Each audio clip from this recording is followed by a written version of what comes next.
ఉపవాసము, భగవంతుడికి దగ్గరగా జరుగుతారు. ఎలా జరుగుతారు అంటే 5 జ్ఞానేంద్రియములను మార్చి మార్చి భగవంతుడి యందు ప్రవర్తింపచేస్తారు.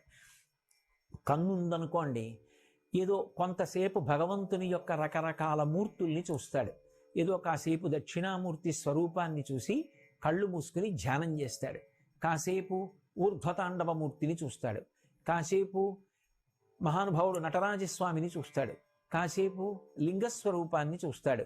కంటితో మార్చి మార్చి మార్చి మార్చి భగవంతుని యొక్క రూపములను చూసి సంతోషిస్తాడు.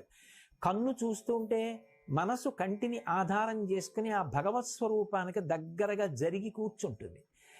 కానీ ఒక ఇంద్రియాన్ని అదే పనిగా వాడితే మనసు విసిగిపోతుంది.